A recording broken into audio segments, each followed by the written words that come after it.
ওম সাই ৰাম। সাই সৎচৰিত্ৰৰ তৃতীয় অধ্যায়ত আমি পাওঁ কেনেদৰে সাই বাবাৰ ভক্তসকলক বাবাই বেলেগ বেলেগ কামত নিয়োগ কৰিছিল। তেনেদৰে গোবিন্দৰাও ৰঘুনাথ দলকাৰ ওৰফে হেমন্ত পন্তক দিছিলে সাই সৎচৰিতখন লিখিবলৈ।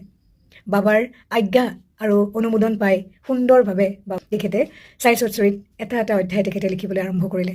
আৰু তাতে তেখেতে উল্লেখ কৰিছে যে কেনেদৰে সাই বাবাই বেলেগ বেলেগ ভক্তক বেলেগ বেলেগ কৰ্ম দিছিলে। যেনেকৈ কাৰোবাক দিছিলে চাউৰি নিৰ্মাণ কৰাৰ কাৰ্য, কাৰোবাক দিছিলে পুথি পঢ়াৰ কাৰ্য, কাৰোবাক দিছিলে বাবাৰ বিষয়ে বেলেগক জনোৱাৰ কৰ্ম, বহুত ভক্তক দিছিলে বিভিন্ন ভজনমালাৰ দ্বাৰা বাবাৰ প্ৰচাৰ কৰা বা বাবাৰ কৃতিসমূহ যোনে জানিব বিচাৰে তেখেতসকলক জনোৱা। তো এনেকুৱা ধৰণৰ সুন্দৰ সুন্দৰ কিছুমান কৰ্ম বাবাই বাবাৰ ভক্তক অৰ্পণ কৰিছিলে।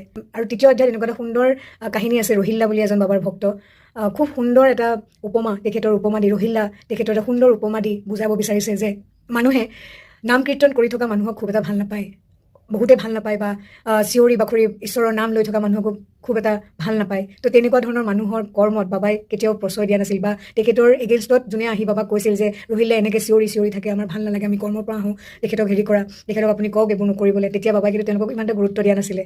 বাবাই কেৱল এটা কথাই কৈছিল, ৰহিল্লাৰ এগৰাকী পত্নী আছে, পত্নী মানে অশান্তি কৰি থাকে, যেতিয়া সি চিঞৰি বাখৰি থাকে, ঈশ্বৰৰ নাম লৈ থাকে, তেতিয়া মানে সেই ওচৰলৈ ঘৈণীয়েকজনী আহিব নোৱাৰে। সেইকাৰণে মানে চিঞৰি চিঞৰি সি ধুনীয়াকৈ ঈশ্বৰৰ নাম লৈ থাকে। তোমালোকৰ নিজৰ কাম কৰা, বেলেগে কি কৰিছে সেইবোৰলৈ চোৱাৰ কাৰণে। খুব সুন্দৰ এটা উপমা, আপোনালোকে পঢ়িলে নিশ্চয় গম পাব। আৰু আমাৰ মাতৃসকলে যেনেকৈ ল'ৰা ছোৱালীক বুজি পায় কোন সময়ত গাখীৰৰ প্ৰয়োজন, কোন সময়ত বাচ্ছাটোক মৰমৰ প্ৰয়োজন, কোন সময়ত খঙৰ প্ৰয়োজন, এই সকলোখিনি বস্তু এগৰাকী মাতৃয়ে জানে।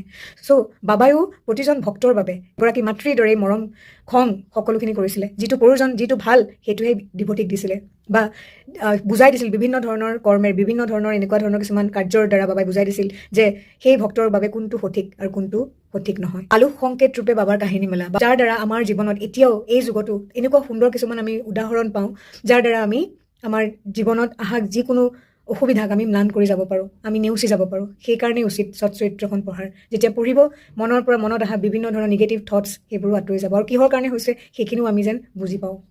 তৃতীয় অধ্যায়ত আমি এটা বিশেষ কথা জানিবলৈ পাইছোঁ, যিটো হৈছে বাবাই যদি দুটা হাতেৰে দিছে আমাক আৰু বাবাই হাজাৰটা চকুৰে চাইছে আমাক। কাৰণ আমি কি কৰিছোঁ, আমি কিবা যদি পাইছোঁ, তাৰ আমি কেনেকুৱা ধৰণৰ কৰ্মত আমি সেই জ্ঞান আমি নিক্ষেপ কৰিছোঁ।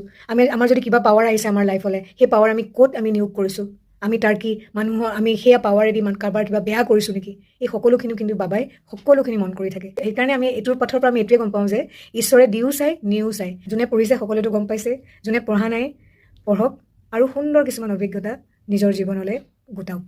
ধন্যবাদ।